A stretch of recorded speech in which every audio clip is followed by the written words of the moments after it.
Mrs. Bennett. I hope you're having a wonderful day, and this is our lecture number 2 over the Odyssey, book 5 and 7. I'm your team captain, Peyton Dersh, and on this slideshow you will also hear lectures from Emily Alt, Olivia Stashevsky, and Jack Payton. Thank you. I will be presenting book 5, the first half. So moving on to question 1, it says, what does Calypso's island look like, and why would Odysseus want to leave? So if you go to line 65, it starts off describing the smell, and deep inside she sang, the goddess Calypso, lifting her breathtaking voice, her golden shuttle weaving. Thick, luxuriant woods grew round the cave, laden with clusters, bursting with ripe grapes. Soft meadows spreading round were starred with violets, lush beds of parsley. So Homer uses all of this vibrant imagery to describe this scene of a beautiful goddess singing surrounded by thick, beautiful woods. And at the bottom it says, Hermes the guide, the mighty giant killer stood there, spellbound. Now I would think gods would be constantly surrounded by beauty, and if even a god, Hermes, was spellbound, so mesmerized by this scene, it must have been very luxuriant and beautiful. And so why would Odysseus want to leave such a place? Well, he must have been nostalgic. He misses his home, and as they say, home is where the heart is. So we learn that he is a family man and he wants to be around his son and his wife that he hasn't seen for such a long time. The second key question, it says, what language is used to describe Hermes' journey to Calypso's island, and how does this influence the reader's perception of the landscape? So if we go to lines 48, it says, I'm skipping down a little bit, he plunged into the sea and skimmed the waves like a tern. So Hermes skimmed the crests on endless crests, and once he gained that island worlds apart, up from the deep blue sea he climbed. So this indicates this language. He says once he gained the island worlds apart. It indicates incredibly vast landscape, which sort of answers my second question, asking how does this influence the reader's perception of the landscape? It makes the reader think the world is enormously big, and implements the thought that the island is very separated from the rest of the world. And finally, for what reason does Hermes travel to Calypso's island, and how does this emphasize Zeus's authority over characters in the epic? So, Hermes travels to Calypso's island to deliver a message to the nymph about freeing Odysseus, and you can go to lines 32 through 46 to find some evidence backing that up. It emphasizes Zeus's authority over the characters in the epic because it shows how through a single sentence, Zeus can manipulate and completely change one man's entire life and his supposed fate. Odysseus went from being trapped for 6 years to finally being free and going on to his journey home to see his family. Here is over book 5, lines 252 through 547. Some passages to reread closely in this part of the book is lines 267 through 288 when Odysseus builds his boat, lines 321 through 345 where Poseidon's fury and Odysseus' fear, and lines 445 to 467, the rage of the sea. Discussion are 1. What emotions does Poseidon show in this section, and how is it foreshadowed in book 1? It shows him as furious, stating in line 321, with that he ran the clouds together, both hands clutching his trident, turned the waves into chaos, whipping all the gales from every quarter, shrouding over in the thunderheads, the earth and sea at once. And night swept down from the sky, east and south winds clashed in the raging west and north, sprung from the heavens, roiled heaving his breakers up, and Odysseus' knees quaked, his spirit too.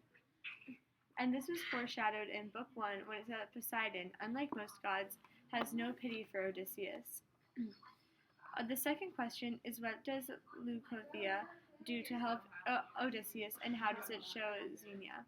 So in line 369, it says that Esteemed by all, Luithica now she lives in the sea's salt depths, esteemed by all of the gods she deserves. She pitied Odysseus, tossed and tormented so. She broke from the waves like a sheer water on the wing, lit on the wreck, and asked him kindly, "Ah, poor man, why is the god of the earthquake so dead set against you?" Then she later helps him, tying, taking the, giving him the scarf to tie around his waist to help him be immortal. This shows Xenia because it shows the courtesy of one person helping another. The third question is what examples of the penetration of the veil is shown in this part of the book. It shows penetration of the veil when Poseidon takes control of the seas and makes sure that Odysseus does not have a smooth trip. It's Poseidon came down, saying that the whole sea shrouded, sheets of spray, no harbors to hold ships, no roadstead where they'd ride, nothing but jutting headlands, rip-toothed reefs, and cliffs. Odysseus' knees quaked and the heart inside him sank. He spoke to his fighting spirit, desperate, worse and worse. Now that Zeus has granted a glimpse of land beyond my hopes, now I've crossed this waste of water, the end in sight. This is also a quality of epic of the penetration of the veil. Thank you. Of our lecture, we will be covering Book 7, lines 1 through 215. The first passage to reread are lines 21 through 29, where Athena protects Odysseus. The key point for this discussion will be, what does Athena do to penetrate the veil, and how does this show signs of a comic epic? So as we go back and we can read the lines, Athena covers Odysseus in a mist in order to protect him from anything that might be on the island, and she disguises herself, which we've actually seen a lot of from Athena in both the Odyssey and the Iliad, as a little girl who is going to lead him to the Phaeacian palace. And when we see this, we see that the gods are on Odysseus' side, and as she protects him and guides him, we see sort of everything's going to be okay, it's going to turn out all right for Odysseus, which really, though he has faced many trials and tribulations throughout the book already, not even considering what we will read later on, that there will be a restoration of the polis in the book because of the fact that Athena is willing to do anything to protect him. And how, regardless, she always comes through to help Odysseus. So, and that's really what we see here as we read these lines. So, alright. In this portion of the lecture, we will be covering lines 129 through 157, where Odysseus discovers the wealth of the Phaeacians. We will be discussing how does Homer describe the Phaeacian palace, and why would Homer take so much time on the imagery, and what can we infer about the Phaeacians due to this imagery. So, as we read, we can really just see such the vast wealth of the Phaeacians here, and everything that has been bestowed upon them, these beautiful gardens and beautiful, bountiful fruits, and really just these ornate pieces of art, you could call them. And so if we go down to the bottom of this passage, we will see the line, "Such were the gifts, the glories showered down by the gods." And so this really shows here,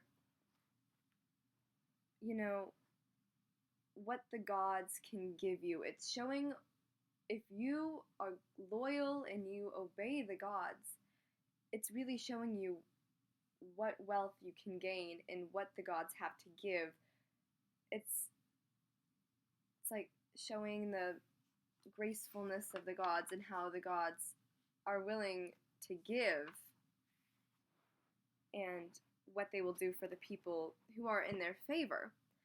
And this imagery that Homer puts here is really almost like we saw how he described Calypso's island as almost like a heavenly place that everybody would want to be. And as Homer takes this Odysseus takes in all of their wealth, I think he realizes if these people are in such favor of the gods, these would be good people for him to ally with. And, if they're on the favor of the gods, then maybe they can help him out on his journey to get back to Ithaca.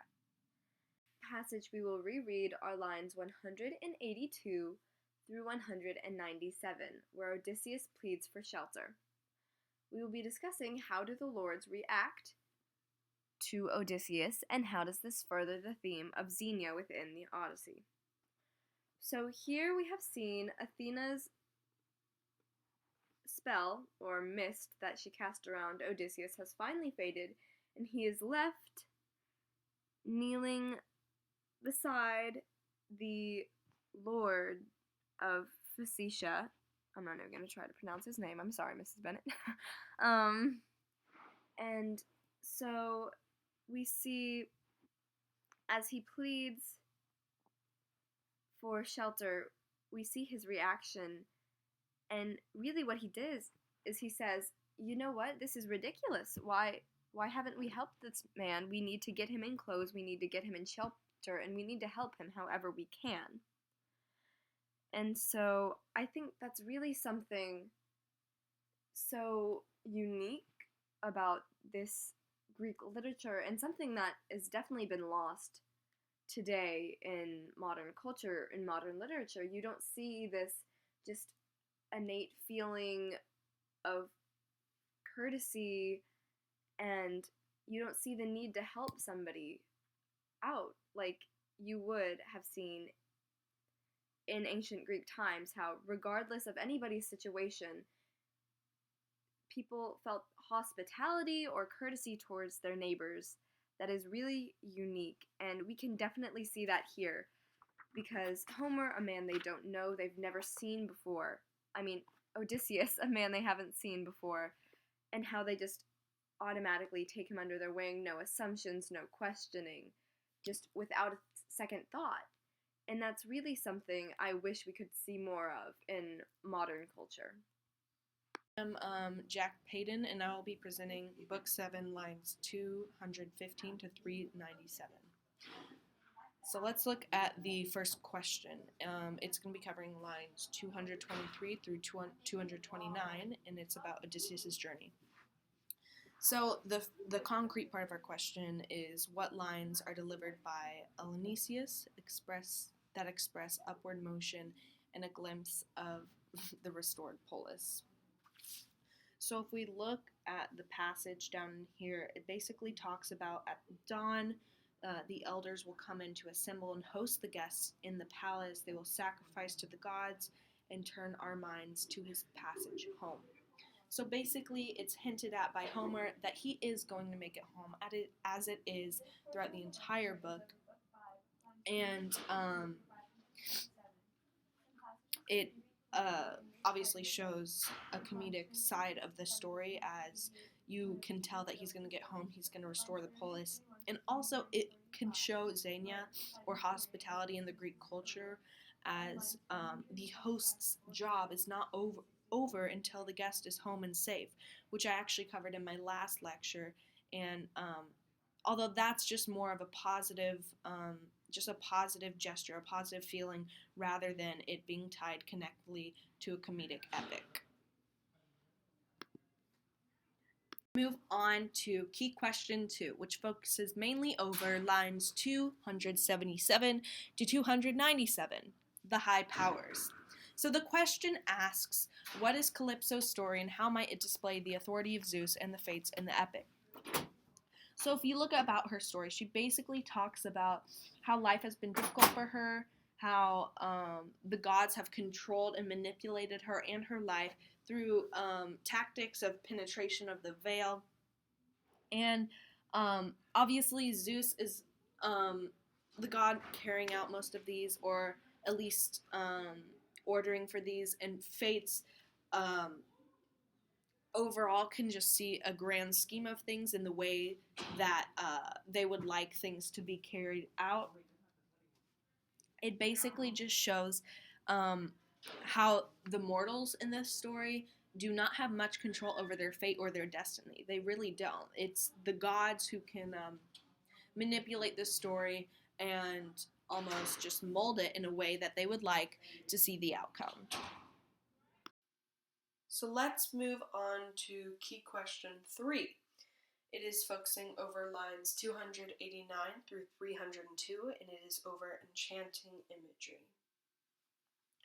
It reads, what impactful language is used by Homer to display emotion, and how does this highlight Odysseus' inner morale?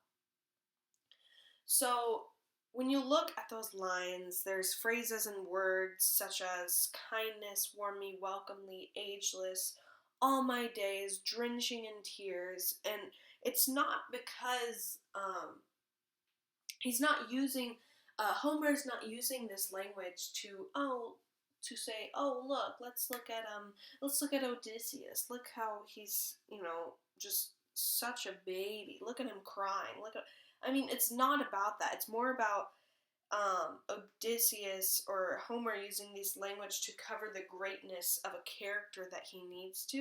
And in order to do that, in order to show that Odysseus is a strong and powerful warrior, but at the same time, he still feels compassion and empathy towards his enemies, it really just allows, it's what Homer has to use to get his point across to his audience at this time, his quote-unquote ordinary people that would be listening to this tale or anything like that. So basically that's what I'm getting at. That's what enchanting imagery is in this part of the chapter.